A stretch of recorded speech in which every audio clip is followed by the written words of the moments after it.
Hi guys, welcome to Commerce Adhyan.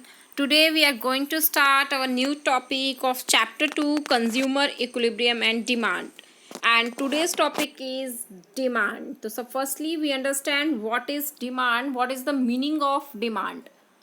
Demand means the quantity of goods and services which consumer would buy in a market at a given time and given price. Means जो demand है वो demand क्या है, एक कुछ particular commodity को consumer जो market में गिवन प्राइस या पर्टिकुलर टाइम में जो परचेस करता है वो क्या कहलाता है, डिमांड कहलाता है. मतलब अगर हम मार्केट जाते हैं और मार्केट में जो भी कुछ खरीदते हैं तो वो हमारी क्या कहलाती है, एक तरह से डिमांड कहलाती है.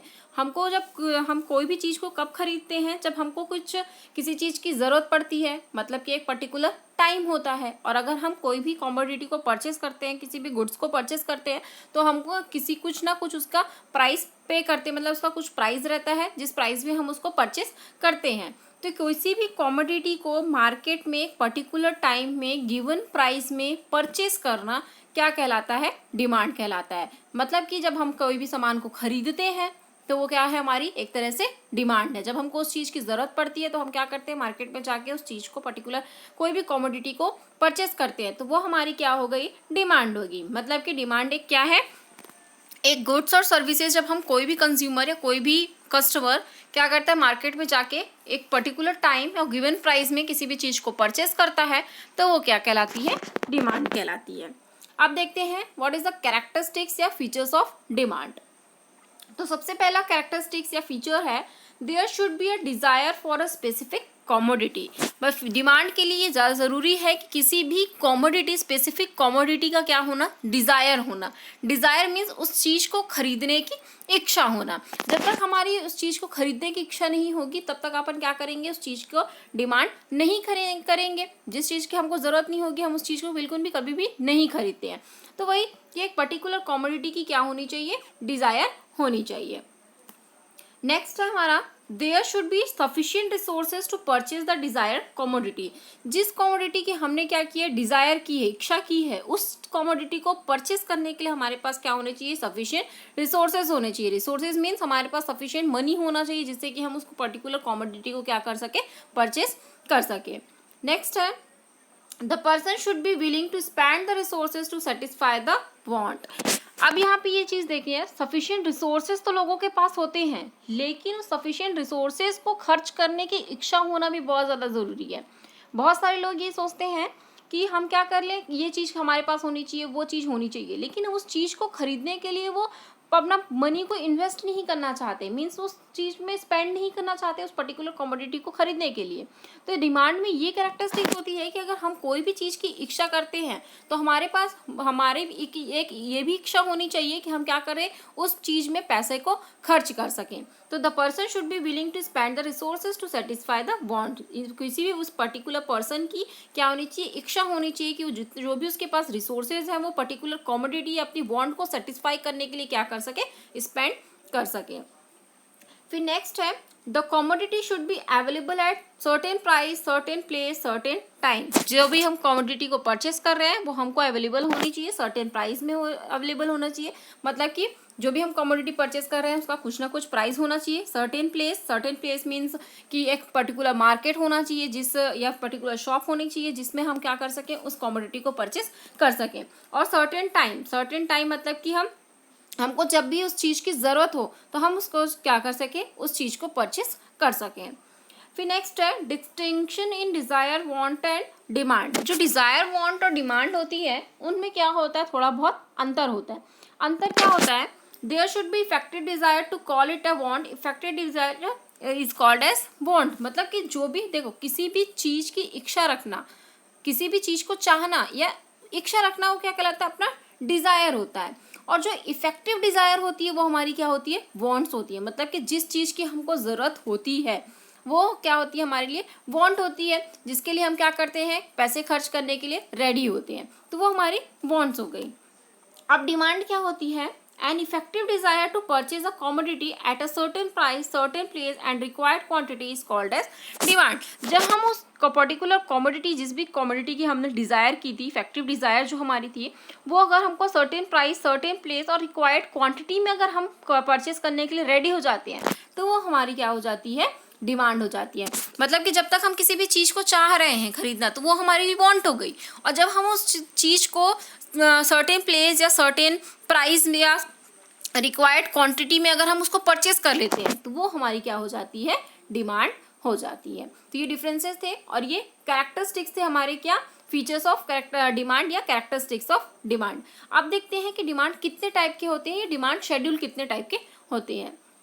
तो डिमांड शेड्यूल है, demand schedule is that schedule which express the relation between different quantities of a commodity demanded at different prices. जो डिमांड शेड्यूल है वो क्या बताता है, रिलेशन बताता है कि अगर मार्केट में डिफरेंट डिफरेंट प्राइजेस होते हैं किसी भी कमोडिटी की, तो उस प्राइजेस के अकॉर्डिंग डिमांड में या क्वांटिटी ऑफ द कमोडिटी में कैसे कैसे चेंजेस आते हैं. तो डिमांड शेड्यूल क्या है, एक ऐसा शेड्यूल है जो रिलेशन बताता है कि प्राइस में चेंजेस होने से उसकी क्वांटिटी या डिमांड में किस तरीके से चेंजेस आता है. हमारा डिमांड शेड्यूल कितने टाइप का होता है, दो टाइप का होता है, individual demand schedule and market demand schedule. सबसे पहले हम देखते हैं individual demand schedule. What is individual demand schedule. Individual मतलब क्या होता है, किसी भी एक पर्सन के बारे में स्टडी करना या किसी भी एक यूनिट के बारे में स्टडी करना. सेम इंडिविजुअल डिमांड शेड्यूल भी उसी में बेस्ड है.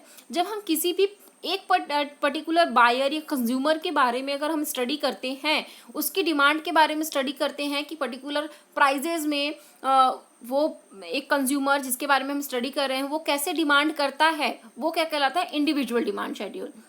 Individual demand schedule it refers to the demand schedule of an individual buyer. मतलब कि इंडिविजुअल डिमांड शेड्यूल में हम एक इंडिविजुअल बायर के डिमांड के बारे में क्या करते हैं, स्टडी करते हैं. यहाँ पे मैंने एक एग्जांपल लिया है. सपोज एक पर्सन है जो क्या खरीद रहा है, राइस खरीद रहा है. जब राइस की क्वांटिटी मार्केट में 5 रुपीज़ थी तो वो क्या कर रहा था, 2 क्विंटल राइस को परचेज कर रहा था. जब मार्केट में प्राइस 4 हुआ राइस का तो वो 3 क्विंटल्स क्या करने लगा, राइस खरीदने लगा. जब मार्केट का प्राइस और डिक्रीज हुआ तो वो क्या कर दिया, उसने क्वांटिटी को बढ़ा दिया. उसने 3 से कितना बढ़ा दिया, 5 बढ़ा दिया. और जब मार्केट का में राइस का प्राइस 2 हो गया तो उसने क्वांटिटी ऑफ राइस क्या कितनी बढ़ा दी, 8 बढ़ा दी. मतलब कि जैसे जैसे प्राइस बढ़ते जा रहा है वैसी वैसी जो क्वांटिटी प्राइस जैसे जैसे डिक्रीज होते जा रहा है वैसी वैसी क्वांटिटी ऑफ राइस उसने क्या कर रहा है, बढ़ाते जा रहा है. तो इसमें हमने क्या किया, किसी भी एक पर्टिकुलर बायर के बारे में स्टडी किया जो क्या कर रहा है, प्राइस जैसे जैसे मार्केट में राइस की कम हो रही है वैसी वैसी वो राइस की क्वांटिटी को क्या कर रहा है, कंज्यूम ज़्यादा कर रहा है. तो ये हो गया हमारा इंडिविजुअल डिमांड शेड्यूल जिसमें हम एक इंडिविजुअल बायर के बारे में क्या करते हैं, स्टडी करते हैं.